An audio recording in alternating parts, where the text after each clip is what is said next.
What up, Opinioneers, and welcome to News to Opinion, the show for the week of September 23rd, 2021. My name is Connor Brown, and I'm a former cast member, author, blogger, travel agent, and a Walt Disney World expert.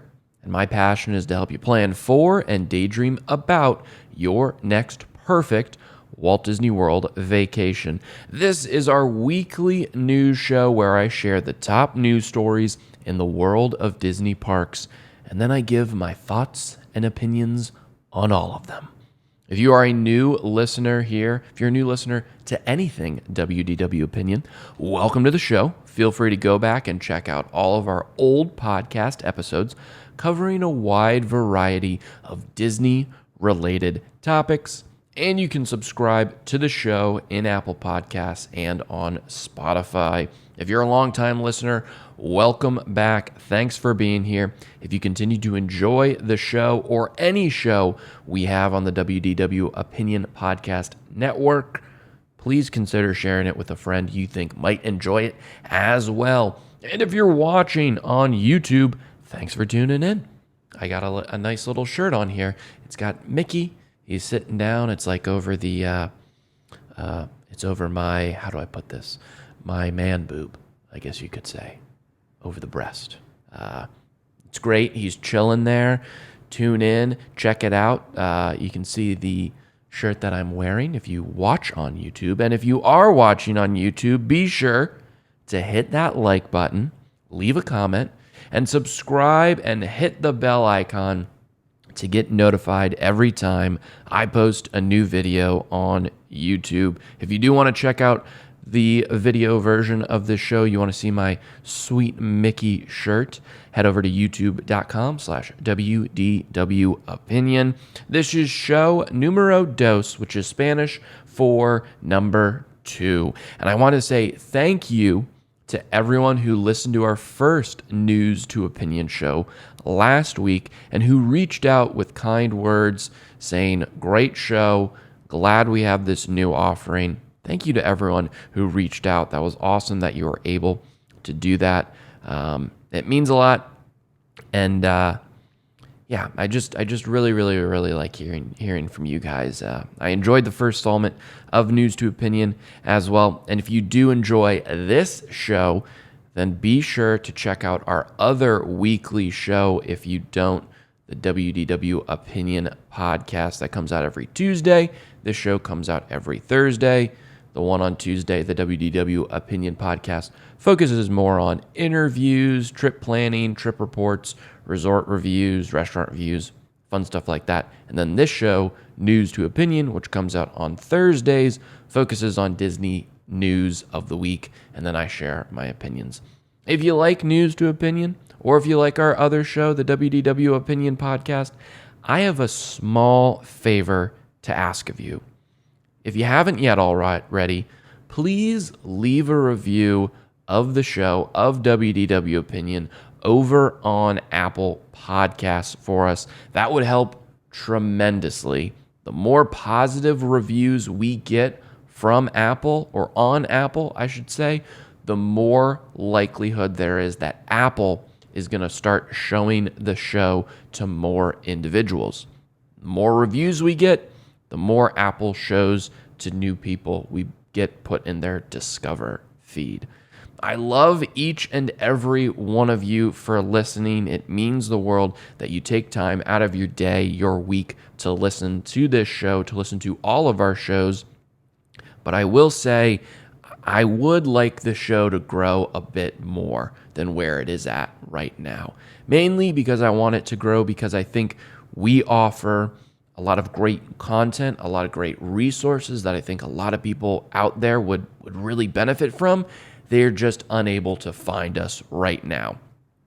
Those reviews, your reviews, if you leave them for us, will help tremendously in finding those people so that then they can start appreciating and listening to everything we got going on at WDW Opinion. But if you don't care about our growth, that's fine. That's fine. Leave a good review so that it can supersede one of our more recent reviews, which was actually a negative review. We got our first ever negative review. So if you leave a good review, it'll supersede that bad one. And let's just read the negative review, shall we? An individual named Max, if that is your real name, says sleepy face emoji. They didn't actually say sleepy face emoji. I don't know how else to explain that their review started with a sleepy face emoji. It was a sleepy face emoji. And then they go on to say, these voices are putting me to sleep. I can't even focus on the content because the monotone voice of this guy is mind-numbing. Sorry. I don't talk with a monotone voice. I don't think my voice puts people to sleep. I don't think Max knows what they are talking about. My voice is very, very soothing and full of life. You don't know what you're talking about. I do like, though, that even though they said it was putting them to sleep, still left 3 stars. Still left 3 stars out of 5. Your voice is boring, and it's not the most boring voice I've ever heard. Whatever, it's all fun and games. No big deal. I'm not for everyone. I get that. Anyways, if we get more positive reviews for the show, then we can drown out that negative one.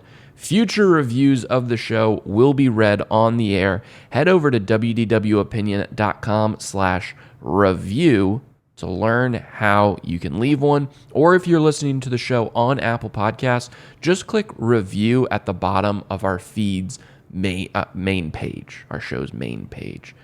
Super simple to do. Take a couple seconds. Help us out big time. We'll read future ones on the air. Please be sure to do that. Without further ado, let's get into the news. First news story this week is that Rise of the Resistance boarding groups are going away. Rise of the Resistance boarding groups are going away. This is directly from Disney. From Bright Suns to Rising Moons, Star Wars: Galaxy's Edge continues to call travelers to the magic of Batuu, especially with the excitement of Walt Disney World Resort's 18-month anniversary celebration getting closer and closer. As we ramp up to the world's most magical celebration, honoring our 50th anniversary, we're continuing to enhance experiences thanks to the feedback from our guests. We know our guests love choice and flexibility when planning their time in a theme park, which is why, starting September 23rd, we will pause the use of virtual queue for Star Wars: Rise of the Resistance, and guests at Disney's Hollywood Studios may experience this incredible attraction using a traditional standby queue for the first time since it opened in 2019. Virtual queues continue to be helpful with attraction access, merchandise launches, grand openings, and more.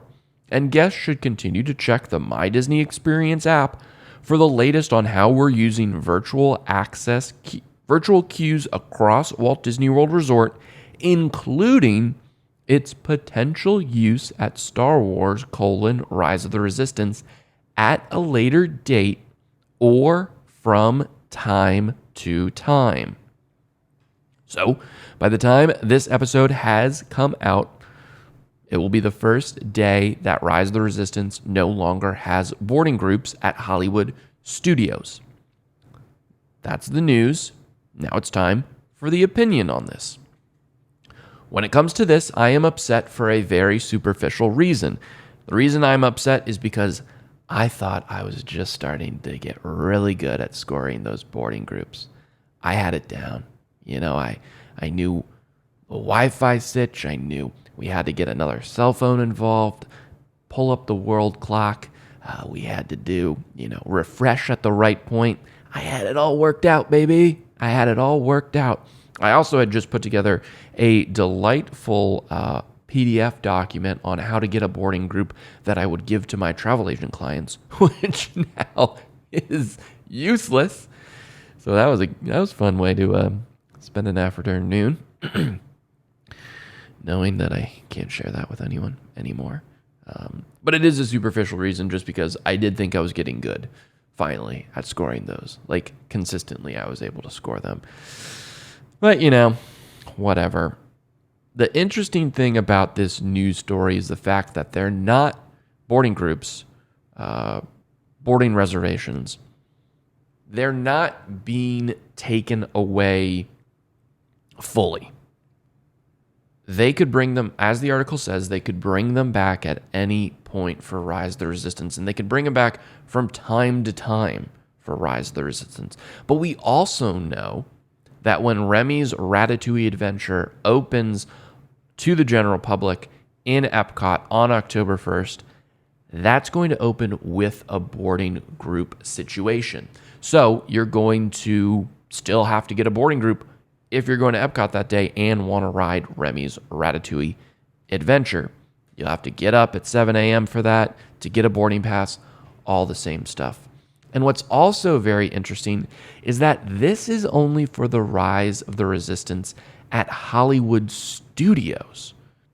Its sister, its clone, the Rise of the Resistance ride at Disneyland, they're still implementing boarding groups for that. And Web Slingers, a Spider-Man adventure at Disney California Adventure Park, that also utilizes boarding groups, and it's going to continue to utilize boarding groups. There are a couple of things going on here. There's a couple of reasons why I think Disney is making this choice now. First, I think the parks are quite empty right now. Next week, with it gearing up to the 50th anniversary on October 1st, it's going to be a lot more busier. But in past weeks, during September, it's been really empty. Really, really empty. Kids are back in school. There are rising COVID cases that are turning people away. Hurricanes. People are waiting to go on their trips until after October 1st, when the 50th occurs, because so many things are opening on October 1st. A lot of people have either pushed their vacation or planned their vacation to go after October. September has always been a great time to go for low wait times. It's just this year it's been cranked up a bit with all of those things that I've mentioned. They've all come together to drop wait times significantly. And this has been occurring since the end of August, since kind of the end of summer break for kids in school. So what you have is, for the first time ever a couple weeks ago, later in the day, Rise of the Resistance opened up their queue to anyone who was willing to wait in line. That's great, because that means that all boarding groups had been taken care of that day. They were only able to open the standby line, because one, all the boarding groups had been called and they had been accommodated for. Two, there was enough time in the day to open it up to other people, so the park was still open, people could get in line and still experience it. And three, people still wanted to do it. People still wanted to go and ride the ride. That's great, because that means everyone who got a boarding group at 7 a.m. and then the others that got at that auxiliary time at 1 p.m., they were all able to ride the attraction. It also means that the ride is operating correctly, cast members are being super efficient, the attraction is performing well. It's a good sign that they were able to open up that standby line. And since people have been able to get in that standby line, maybe Disney sees this as a good test to determine if they still need boarding groups at all. I guess now would be the time. I think it's a little close to October 1st, the 50th anniversary, when there are expected to be many more people coming to the parks. But I think that Disney thinks, well, now's good as ever. Let's try it. Because we have to go back to why boarding groups were established for the first time, in the first place. They came into effect because Bob Chapek, who at the time was the chairman of Parks and Resorts, said, when we open these new attractions, we don't want to have a 10-hour wait for them. It's not going to be good. That's bad show. The people will be upset when they see that, but also the people who are not in the parks. News headlines that say, new Star Wars attraction opens with 10-hour waits. That's not good press for Disney. It's not good user experience. It's not good press. It's not good all around. Bob Chapek saw this. He saw that it happened at other places before, saw that it happened at Disney parks before with new attractions, and he thought, this isn't going to happen. Let's get boarding groups. And I think for that reasoning, it made perfect sense, the reasoning behind boarding groups. Then when the pandemic hit, boarding groups kind of became a necessity as well, because for those immensely popular attractions, if you have a lot of people in line, it's very difficult to social distance. With boarding groups, it limited the amount of people in those lines, and it worked very well with the pandemic. So I think those two reasons are why it still exists, but obviously we see that it's going to continue to exist as new things open. When Remy opens, it's going to have a boarding group so that the waits aren't ridiculous. Disney could be testing to see if boarding groups are just not necessary, but maybe they might be doing this for lightning lane purposes. We talked all about Disney Genie a couple episodes ago. Disney Genie Plus is a paid service, but then Lightning Lane a la carte, you can buy things to go through the Lightning Lane, formerly known as the FastPass Plus queue. On certain attractions, you can buy a one-time use ticket to go through the Lightning Lane. We think Star Wars Rise of the Resistance is going to be one of those options. So you can pay a one-time fee for you and everyone in your party to go through the Lightning Lane to basically cut the line and ride the attraction. It's not going to be included in Disney Genie Plus, that paid service. It's going to be another level that you could do. So maybe Disney is testing it for Lightning Lane purposes. Since anyone, now that boarding groups are gone, can get in the standby line, that line will now actually have a posted wait time.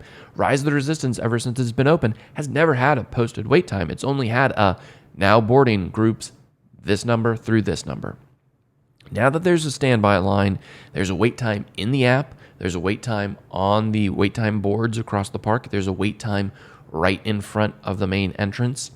If someone sees the wait time and it says 120 minutes, or it says even more than that, that price tag to buy a Lightning Lane pass for Rise of the Resistance, well, it might seem a little more appealing. When you have that number staring you in the face, but you also have the number of, well, we could just pay this and we wouldn't have to wait 2 hours, that might be a little appealing to a lot of people, and maybe that's why Disney wants to test it. I think it's an interesting test overall. A test, whether it's to see if they're still necessary, whether it's to see how effective Lightning Lane can be. But at the same time, I wonder, if this is a test, then why aren't they doing it at Disneyland's Rise of the Resistance as well? Or, if it's a test for Lightning Lane, why not just keep boarding groups in place? If you don't get a boarding group at 7 a.m., don't you think there'd be plenty of people willing to pay for a Lightning Lane access if they didn't secure that boarding group? It kind of works the same exact way. In one way, you look at a standby wait time, and it's 120 minutes, and that price to buy a Lightning Lane pass becomes appealing. On the other side of that coin, if you don't get a boarding group at 7 a.m., well, maybe that price to get a Lightning Lane pass also becomes appealing because you won't be able to get in the standby line at all. I think it's just very interesting. It's definitely a test. That's what Disney's doing, but it will be interesting to see what becomes of it. If they bring back boarding groups soon, how they utilize it when they say from time to time we could start utilizing it. Who knows? Who knows if it's a full push for Lightning Lane a la carte passes? We shall see. We shall see. We've gone through a few iterations of this boarding group. First, you had to be in the park, right? Hollywood Studios opened at 10 a.m. You'd have to get into the park. They'd let you in early. And then starting exactly at 10 a.m., you'd open the app and you would try to get a boarding group. That experience was awful because you still wake up early, you get to the park, you're around all these people who are doing the exact same thing you're doing, trying to secure a boarding group. You get one, hallelujah, you rejoice. You don't get one, it's the worst start to your day at any Disney theme park you could possibly think of. Because what happened? You got there, you wanted to do this one thing, and boom, just like that, in a matter of seconds after the park opens, you're already guaranteed, well, won't be riding Rise of the Resistance today, didn't get a boarding group. Worst part about all that is people around you who did get it start cheering. Makes you feel even worse. I will always remember this one time where this kid who was probably in his 20s, he was with his mom. His mom was in a wheelchair. This kid was decked head to toe in Obi-Wan Kenobi gear. I mean, he had the full, I was about to call it a robe. I guess it's a robe. Robe, the pants, lightsaber dangling from his belt, decked out to the nines. I just remember saying, well, I know what that guy wants to do, what his family wants to do.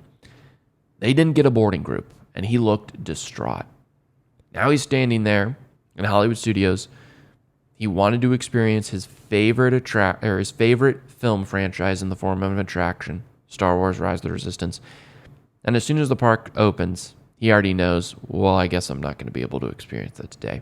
He bought the outfit, he bought the lightsaber, he dressed up to the nines, and he wasn't able to experience that. I will always feel bad for that guy. And that was the reasoning why having it at 10 a.m. as soon as the park opened sucked. It was bad. It was a bad show by Disney. I remember once I was there, sat at 10 a.m., didn't get it, and the rest of the morning was just awful. I was just second guessing, well, I should have done that. You didn't do it quick enough. What are you doing, you idiot? It sets a very, very bad tone. Then they pushed it to 7 a.m. So you could do it either from your home, if you live in Florida, or from your hotel. I like that much better because what would happen is you'd wake up early, sure. But if you didn't get it at 7 a.m., you just go back to bed and know, whatever. You wake up, you'll still feel refreshed. You just have a mindset that we're not riding that today, we're still going to enjoy Hollywood Studios. When you're in the park, there's still that opportunity with the 10 a.m. thing. You're still like, we're here, we're going to get it. When you're in the park and that thing gets taken away, I don't know, it just feels worse. But if you don't get it at 7 a.m., you just go back to bed, whatever, that's life. It just felt better to me. I don't know why. So they switched it to 7 a.m. That was a good move, I think. And then they also added a 1 p.m. feature, meaning if you didn't get it at 7 a.m., if you were in the park at 1 o'clock, you could try for it again. I thought that was a great feature as well. Overall, I got used to the boarding pass system, but I don't think it was ever a great thing. I don't think it was ever a good user experience. It definitely wasn't a good user experience the one time I didn't get it when I was in the park. It definitely was an awful experience for that kid and his mom, the kid that was dressed up in all the Star Wars gear. It was a bad show. It wasn't a good experience. It could make your day start very unmagically. That is a word. Unmagically, by the way. It wasn't a good system. Now, at least, you have the opportunity to wait in line regardless of the posted wait time. With boarding groups, it came down to 14 seconds, something like that. They were sold out of boarding groups within 14 seconds. So at 7 a.m. and 14 seconds, they were sold out. That was that. It might be fair, it might not be fair, but it came down to 14 seconds. At some point, that just comes down to being lucky. You can have all the hacks and tips and tricks in the world, but when it comes down to you have to get it within 14 seconds, you get lucky. You get lucky. At least now, if you can stand in the standby line, even if it is 120 minutes or more, you have the freedom, the opportunity to choose to wait in that line. With boarding groups, if you didn't get a boarding pass, you weren't allowed to wait in the line. You did not have that opportunity. You did not have that freedom. Now, everyone does. And it's going to go back to what we used to do when we couldn't get a Fast Pass Plus reservation at Flight of Passage. We would get there at rope drop an hour before the park opened. We'd try to be among the first in there. And then we could basically walk on to Rise of the Resistance. That's what it's going to become. So the only thing that's really changed is when you had to get a boarding pass, you would wake up at 7 a.m. and get the boarding pass. You'd go back to sleep and wake up to go to the parks later. If you didn't get that at 7 a.m., you still went back to sleep.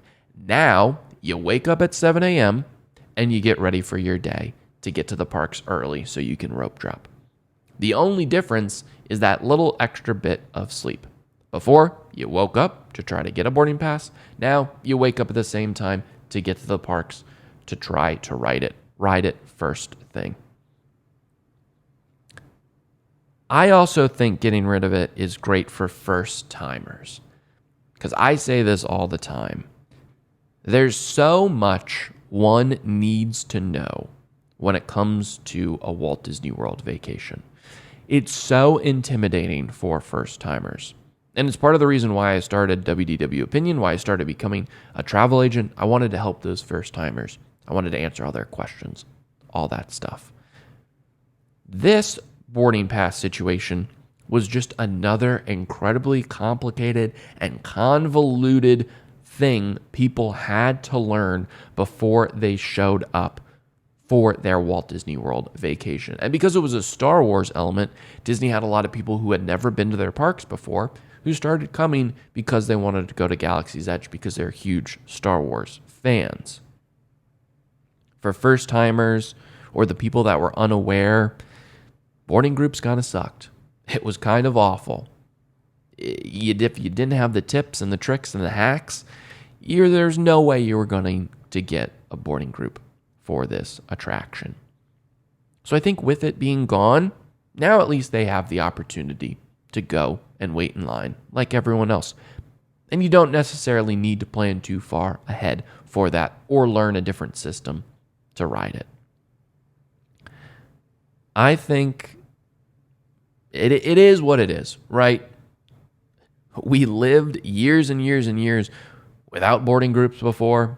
We'll be fine living with them in the future when they're taken away at Rise of the Resistance as well. This is how you know the Disney fan internet is crazy, because I could have sworn that no one actually liked this boarding group system. I think people learned the tips and the tricks like I did. I got used to it. I didn't necessarily like it, but I got used to it. I remember most people saying it coming down to 14 seconds is ridiculous. I hate the boarding groups. They suck. They're awful. Blah, blah, blah, blah, blah.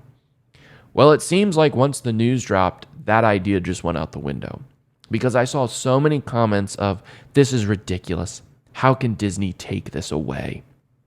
It's just crazy to me, because what I think going into it, I think the majority of people don't like it. But once Disney takes it away, the majority of people then come out and say, no, we liked it. Why did you take it away? Like I said in the Disney Genie episode and the annual pass episode, people hate change. And sometimes people like to yell just for the sake of yelling. I think that's what this comes down to. I think that opinion on it, on taking away boarding groups, on being furious about it, I think we can mark that up in the yelling just to yell category. If you got a boarding group and it worked out perfectly, great. That was a good start to your day. If you didn't, it was pretty awful. It was pretty awful, especially when people plan trips around Star Wars and the new attractions. It coming down to 14 seconds wasn't great at all. But hey, maybe I'm wrong and maybe I'm making a huge mistake with this hot take, with this opinion. Maybe you out there absolutely loved boarding groups and you don't like that Disney is taking them away right now for Star Wars Rise of the Resistance. Well, if you have an opinion on this news story, call the Wdw Opinion Hotline at 407-900-6028. That's 407-900-6028. Leave a voicemail expressing your opinions about this story, and I'll play it on the next show. I want to hear from you. I want to hear your opinions. Call the hotline, 407-900-6028.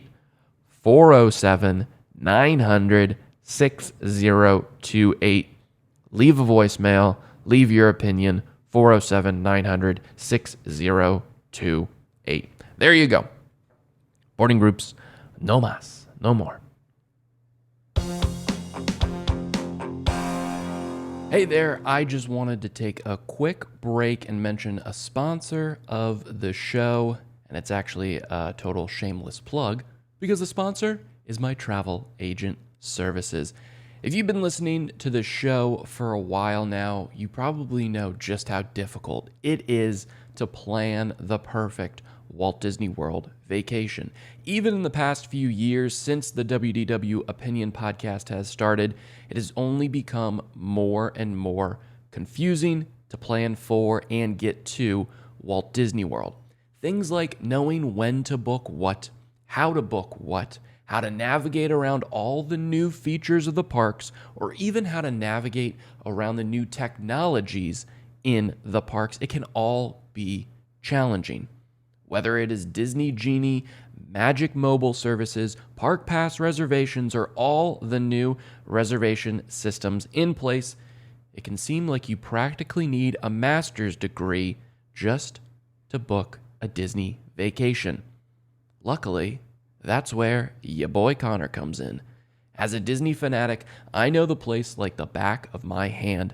As a travel agent, I participate in training to keep me up to date on all the latest features at Walt Disney World and to keep me up to date on all the latest offerings, special offerings, things like that, deals.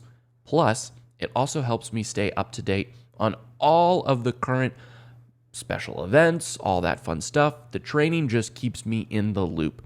And as a former Walt Disney World cast member, I have the behind-the-scenes knowledge and expertise that I can share with you to help you navigate the parks like a pro. All of these elements combined, me being a Disney fanatic, me being a Disney travel agent, me being a former Walt Disney World cast member, makes me the perfect fit for you when it comes to booking your next perfect Disney vacation.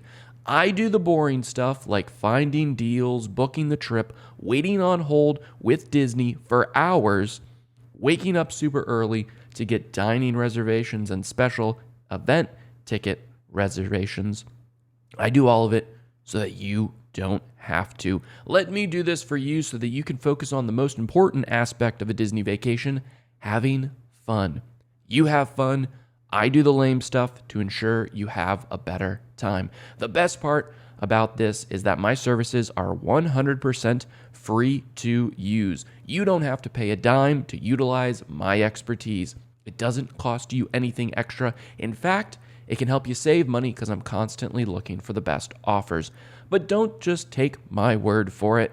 Hear it from former clients who have already utilized my services, like David M. from Maryland, who says, when it came to mapping out what would be best each day, what restaurants would be open or closed, what the flow of the parks would be like each day based on what was open, which was changing up until we arrived, Connor was always on point and he anticipated our every need. You should really take the time to invest in Connor services. You won't be disappointed. Thanks to David for that kind review. And if you are ready to book your next trip, whether it's to Walt Disney World, Disneyland, Disney Cruise Line, or Adventures by Disney, reach out to me at Connor, CONOR, at WDWopinion.com, and I can help you with all of that. Again, reach out to me at Connor, CONOR, at WDWopinion.com, CONOR, at WDWopinion.com, and I can help you plan a trip with my free-to-use services. Now, let's get back to the show.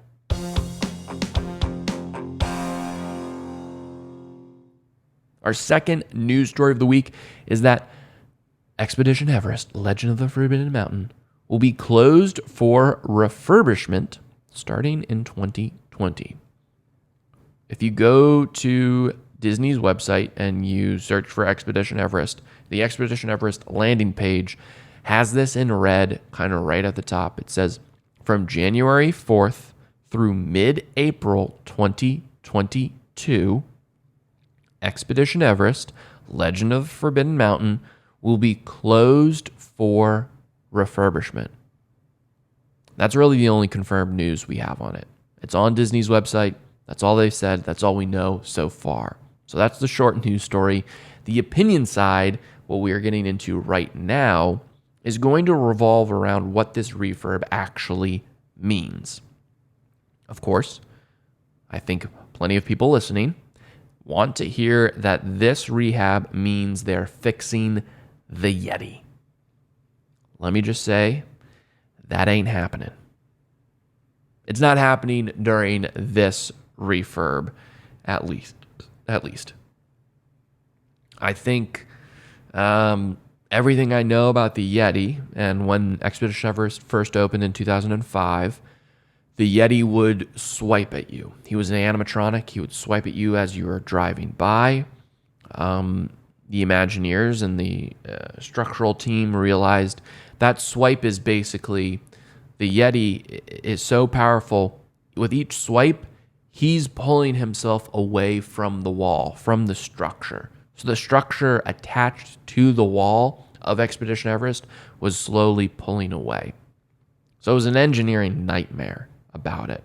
That's why they stopped having it swipe. They put a strobe light on it so it looked like it swiped, and we haven't gotten a regular Yeti in over a decade. People want that Yeti to be fixed. They want it to swipe because it was remarkable when it did swipe. It was absolutely incredible. But I think if they want to, because that Yeti hasn't done the swipe in years, so I would assume they would have to. You can't just turn it on. I think you got a new electrical, new wiring, all sorts of stuff. I think because the Yeti is pulling down its own structural integrity, if that's the refurb, if fixing the Yeti is the refurb, I don't think it would be a 3.5-month refurb. I think the attraction would be closed to a full year. Close to a full year, this attraction would be closed to replace that. Because it's just too big. It's too much of a structural nightmare and engineering feat that would have to occur. 3.5 months ain't going to get the job done when it comes to fixing the Yeti. What I have heard is that there are two possible options when it comes to this refurb, or two possible outcomes when it comes to this refurb. The first being that this refurb is simply just a routine one. They're going to do some maintenance. They're going to perform a lot of maintenance on the ride operating system. They could do a couple of touch-ups here and there. It's just required maintenance. Maintenance that needs to happen every few years, and it has to go down for this amount of time. And that makes perfect sense when it comes to the length of time that this attraction is going to be down for in 3.5 months. One other thing that I've heard, which is a rumor, is that they could also be installing some updated projectors and maybe some projection mapping features. So this rumor is about two items. The first item is when you go backwards and you pull up and you're stopped there right before you're about to go down the big hill. You're stopped there, and a projection of the Yeti's shadow plays above you on the rockwork. They might be installing some new projectors for that, just to make it look a little newer. But then, when you go through the Yeti scene, where the Yeti originally swiped at you, that now is just standing there and has strobe lights on it, they could be adding some projection mapping to its face and arms so that when you go through, it actually looks like it's swiping at you because of the projection mapping. That's all just a rumor, but I feel like those two elements, they might be able to accomplish that in that time period. Disney always says they always give you the exact date it's going to close, but they'll never give you the exact date it's going to reopen because they could run into some more issues and it could be longer than they anticipated. So that's why they said mid-April. They didn't give an actual date. They did say closing January 4th, but mid-April gives them kind of some buffer time to work with. But I think that those elements could possibly be confirmed in that time period. Excuse me. Who knows? That's just a rumor. And I wouldn't get your hopes up too much. I feel like this is probably going to be the former version. I think former option, I should say. I think it's just routine maintenance. But for me, what's really interesting is why does Disney choose to close this now? You have the 50th anniversary coming up. And in the last year, we've seen updates all across property. The confectionery on Main Street closed for a number of months. It's reopening this upcoming week. It closed so that it could get a refreshment for the 50th anniversary. We're seeing painting being updated across the parks, more painting than we typically see. Painting in the attractions, painting to the facades of buildings, sprucing everything up so it looks great. We've got new updates to old favorites, new restaurants opening. They took out the Wave by October 1st. Steakhouse 71 is going to reopen in the Contemporary. New attractions are opening. Remy's Ratatouille Adventure. Space 220 is opening.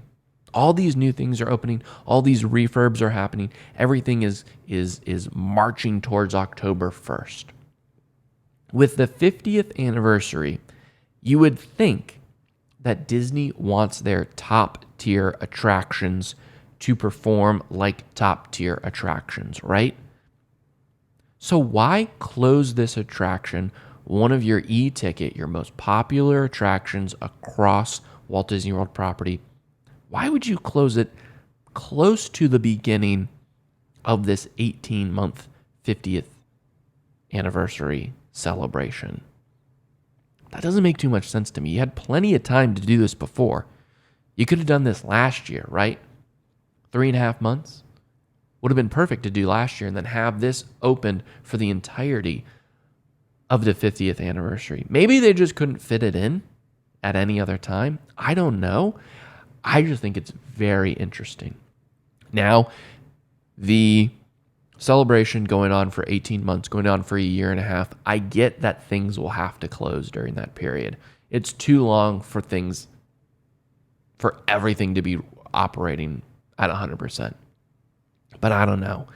This one is just interesting to me because when it goes down, attractions all across that park, all across Animal Kingdom, what's going to happen? Their wait times are just going to increase significantly.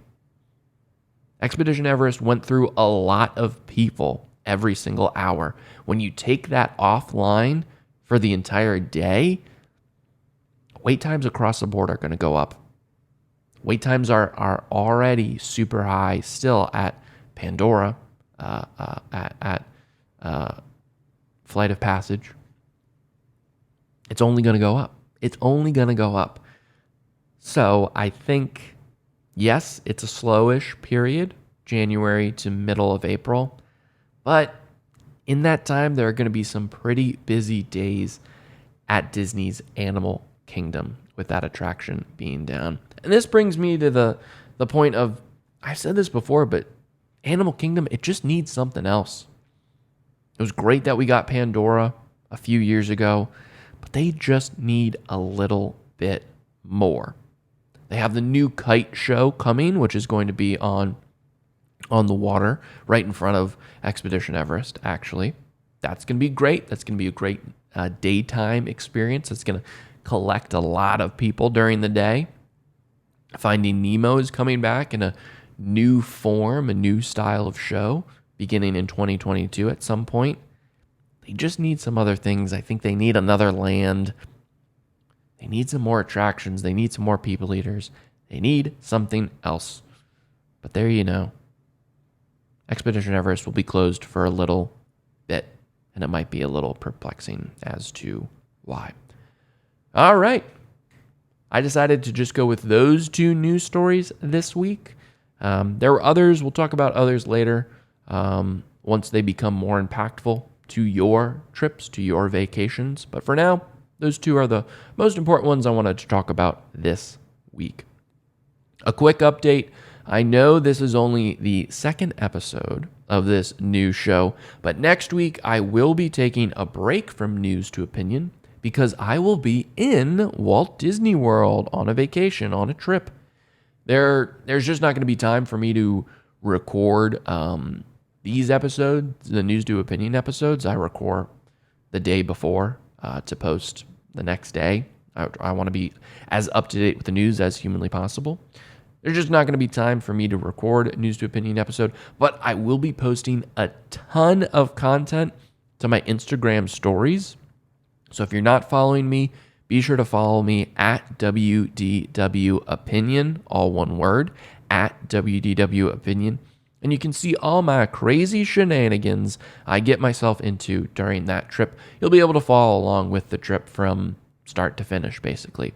A lot of fun stuff planned on this trip. You won't want to miss out on it. So check out at WDW Opinion on Instagram, at WDW Opinion, at WDW Opinion, and follow along on the trip. Like I said before, I want to hear from you on these news stories. At the top of the next show, if you have any opinions to share, I'll be able to play them. I'll play them for you. If you got them, share them one of two ways. The first way to share the opinions on any news story that we've covered is through our Wdw Opinion Hotline. Talked about it a little bit before. Call 407-900-6028. You can leave a voicemail.